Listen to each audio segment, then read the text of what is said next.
Hello and a very warm welcome to the brand new edition of Parliament This Week, your weekly roundup of all important developments in Parliament. I'm Kriti Mishra, and now let's begin the show.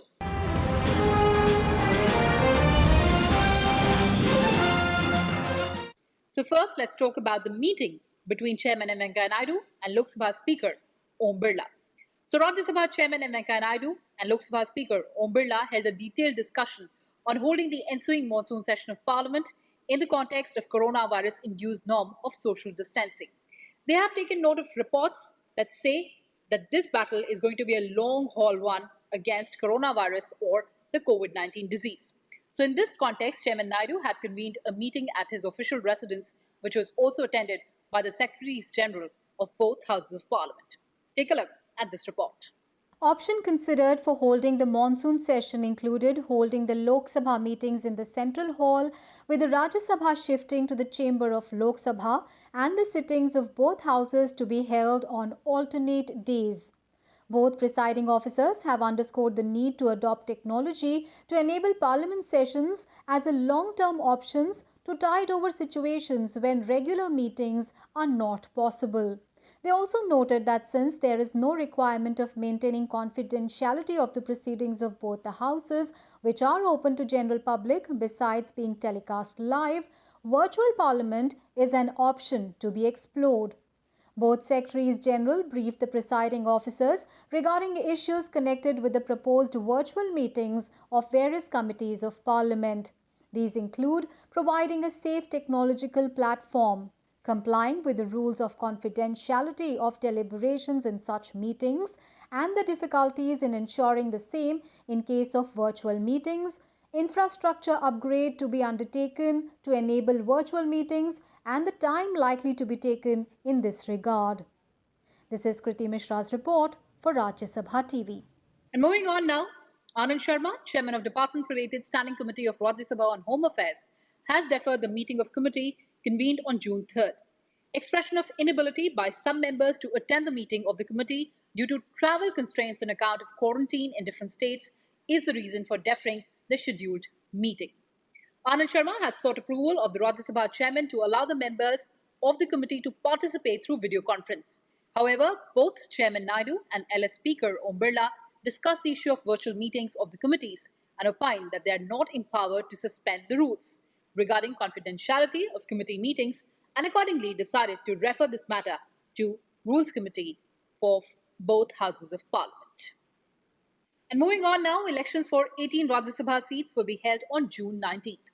The elections, which were to be held in March, were deferred in view of the coronavirus pandemic and subsequent countrywide lockdown.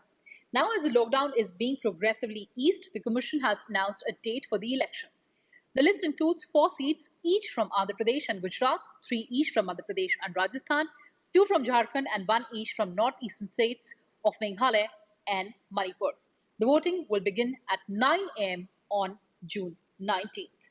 Announcing this, the Election Commission said the counting of votes will also take place on the same day. Out of the 18 seats, 4 each are from Andhra Pradesh and Gujarat, 2 from Jharkhand, 3 each from Madhya Pradesh and Rajasthan, and 1 each from Manipur and Meghalaya. The Election Commission also announced that Chief Secretaries will depute a senior officer from each state to ensure that the existing instructions regarding COVID-19 containment measures are complied with while making arrangements to conduct the elections. There are 55 vacancies from 16 states in the upper house. While 37 members were elected unopposed, elections for remaining 18 seats were postponed due to the coronavirus pandemic. And moving on now, the Union Cabinet has approved amendment to the 6.5-decade-old Essential Commodities Act to deregulate food items including cereals, pulses and onion. Information and Broadcasting Minister Prakash Javadekar said that the government has made farmers-friendly amendments to the Essential Commodities Act, approving a historic amendment in the Act to make a regulatory environment liberalized for our farmers. Take a look. Briefing the media, Union Minister Prakash Javadekar said under the proposed amendments, essentials like grains, oil, pulses, potatoes, onions have been excluded from the Essential Commodities Act. He added farmers have been freed from the constraints of the Agricultural Produce Marketing Committee. अनाज, तेल, तिलहन, दाल, प्याज, आलू, ऐसी वस्तुएं essential commodities act से बाहर कर दिए गए हैं। अब किसान को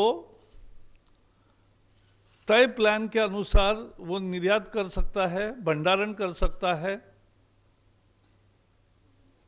ये सब सहूलतें उसको मिलेगी। और केवल जब बहुत ही विशेष आपदा होगी, कोई प्राकृतिक आपदा आई या अत्यधिक महंगाई हो गई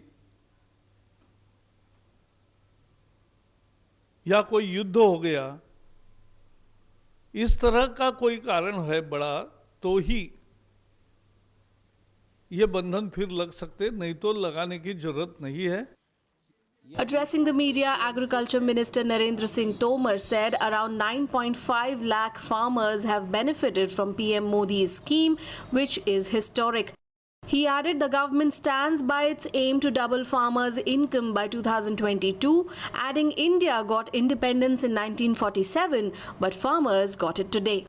The minister said the government is looking to help the farm sector take benefit from one country, one market, while also allowing farm produce to be sold across markets in India. The government said that they will allow anyone with a PAN card to buy agricultural produce and assured to come up with a model agreement for contract farming. The Modi government has also accepted the Swaminathan report allowing 50% higher MSP than input cost for farmers. The cabinet also approved the establishment of the Pharmacopoeia Commission for Indian Medicine and Homeopathy as a subordinate office under the Ministry of Ayush. The cabinet also decided to rename the Kolkata Port Trust as the Kolkata Shama Prasad Mukherjee Port. Apart from this, the centre has approved the Farming Produce Trade and Commerce Promotion and Facilitation Ordinance 2020. The ordinance will create an ecosystem where farmers and traders will enjoy the freedom of choice of sale and purchase of agri-produce. The Union Cabinet meet was chaired by Prime Minister Narendra Modi. Ordinance के माध्यम से सरकार की ये कोशिश है कि किसान पर जो अपने उत्पादन को बेचने के लिए प्रतिबंध लगे थे, उन प्रतिबंधों से पूरी तरह मुक्त किया जा रहा है। मंडियां रहेंगी, राज्य का एपीएमसी एक्ट रहेगा, लेकिन एपीएमसी की परिधि के बाहर जो सारा क्षेत्र है, चाहे वो किसान का घर ही क्यों ना हो, उस घर में जाकर भी कोई कंपनी, संस्था, processing industry, FPO, cooperative sector के समूह, कोई भी जाकर उसको उत्पादन का उचित मूल्य देकर वहाँ से माल खरीदेगा। मंडी की परिधि के बाहर पूरा ट्रेड एरिया होगा जहाँ पर ट्रेड हो सकती है और इस खरीद और बिक्री पर किसी भी प्रकार का कोई टैक्स किसी सरकार का नहीं होगा। So that's all I had for you in this edition of Parliament this week. Thanks for watching and stay tuned to Rajya Sabha Television.